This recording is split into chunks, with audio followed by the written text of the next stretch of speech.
In today's knockout video, we are on the M56 driving through the Parliamentary constituency for Runcorn and Helsby. On the right hand side we've just passed Runcorn, and Runcorn may be missing a bridge. Whilst on the left we are currently passing Frodsham. Frodsham has been in the news for all of the wrong reasons. So we're going to see if we can find something a bit more positive about Frodsham. And we're also going to take a look at Helsby.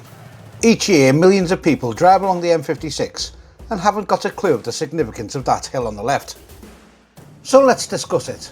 One trucker's eye. Because of these hills are the Highland Hills, they're not Highland Hills, they're the Highland Hills.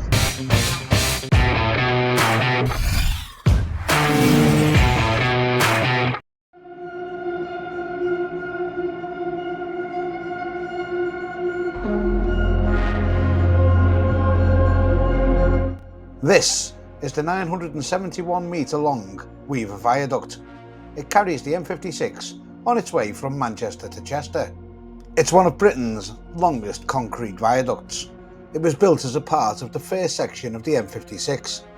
Construction of the viaduct began in 1968 and was complete just 3 years later. The cost of the construction was £3.2 million. The river you can see underneath the viaduct is the River Weaver. Back in the 18th century, the River Weaver played a vital part in linking Cheshire's industrial towns and the River Mersey, something we'll be coming back to later in the video. At the mouth of the River Weaver sits the River Mersey. By taking junction 12 or junction 11 off the M56, it would only take you a couple of minutes by road to reach the town of Runcorn. And it's in the town of Runcorn that we find yet another iconic road bridge.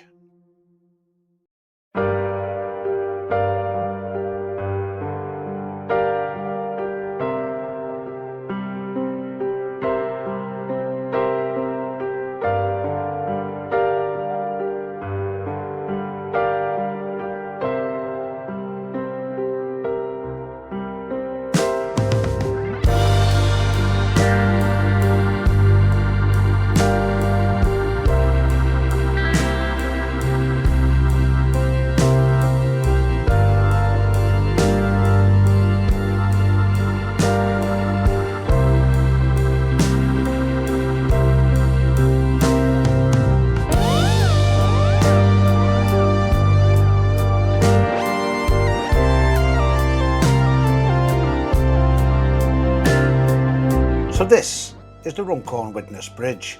To give it its proper title, it's actually called the Silver Jubilee Bridge. Although construction started in 1956 with the bridge opening in 1961, the bridge was formally named the Silver Jubilee Bridge in honour of Queen Elizabeth II's Silver Jubilee after refurbishment work between 1975 and 1977 when the carriageway was widened.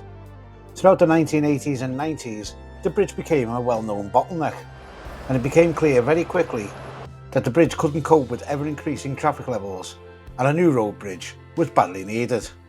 And that came in the form of this. This is the new Mersey Gateway crossing. It was built between 2014 and 2017 and it cost £600 million. The great thing about the Mersey Gateway Bridge is that the problems of the traffic levels have been solved for now. Now you may be forgiven for thinking that these are the only two road bridges that have connected Widnes and Runcorn, but you'd be wrong. If you were to have a little look around the internet at the construction of the Jubilee Bridge back in 1956 to 1961, you might notice there's another bridge standing next to it. And the reason being is that the first ever road bridge between Runcorn and Widnes was a transporter bridge like the one seen at Stockton-on-Tees or in Newport. But for the same reasons that the Mersey Gateway Bridge succeeded the Silver Jubilee Bridge, the transporter bridge's fate was also sealed. Crossing the Mersey between Runcorn and Widnes, a transporter bridge has long been the road link joining Cheshire with Lancashire here. The method, however ingenious, is not exactly up to the minute. But its replacement is under construction and should be completed by autumn next year. Looking rather like the Sydney Harbour Bridge when finished, its main span will be the third largest steel arch in the world.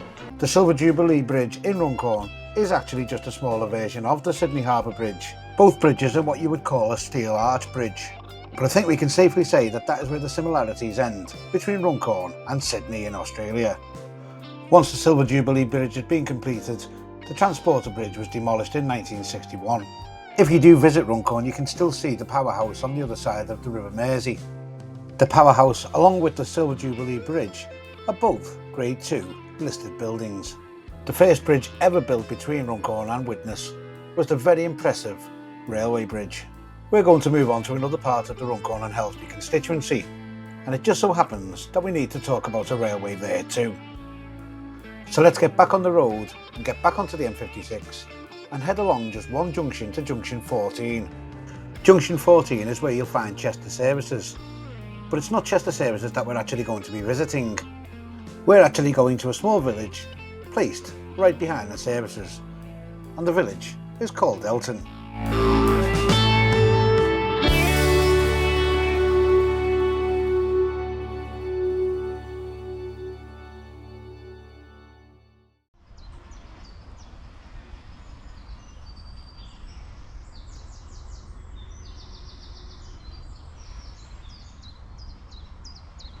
Now, it won't be very often on this channel that you'll see me waiting for a train, but I thought I'd pop in and see this train station, which actually just could be called station.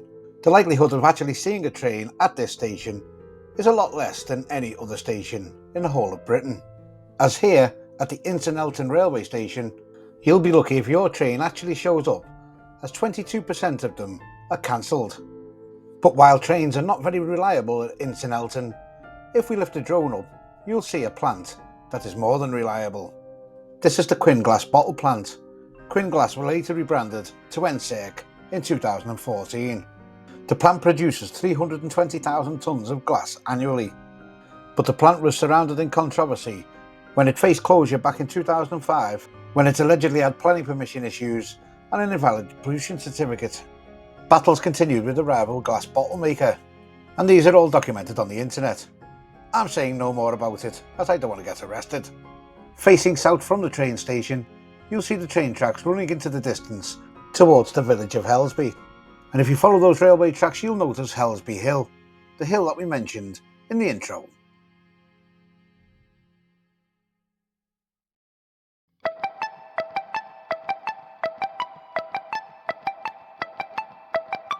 So this is the hill that we mentioned in the intro to the video.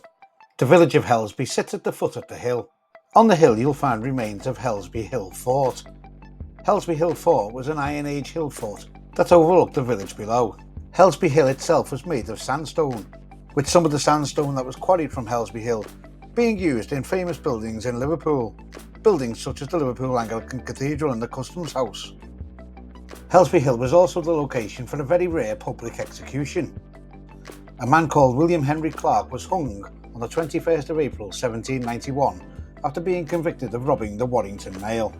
From Helsby Hill, you can see panoramic views stretching across the River Mersey estuary and across the Liverpool skyline. The hill's summit is marked by a concrete ordnance survey trig point, and according to the internet provides the best vantage point. My drone begs to differ. But there is one more thing that we need to talk about with Helsby Hill, and that is the Old Man of Helsby. The Old Man of Helsby being a face-like image that is seen on the rock face. Can you see it? How about now? So next time you are on the M56, maybe take a look at Helsby Hill and see if you can see the Old Man of Helsby.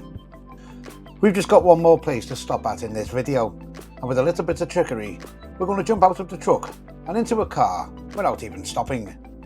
This road is the main road through the town of Frodsham, and it was just on the right here where an incident took place that we're not going to mention in this video. But I am going to tell you one little quirky story about Frodsham, and it involves this rather expensive house on the right hand side. You see, back in 2005, Liverpool football player Jibril Cisse bought the property for around £2 million. Nothing too quirky about that. Now for you or I buying a house, you may be left with somebody's old possessions. But this house came with a title, and the title was the Lord of the Manor of Frodsham. So there you have it. You too could be the Lord of the Manor if you had a couple of £1 million to buy and a property that came with a title. I do hope you enjoyed this video.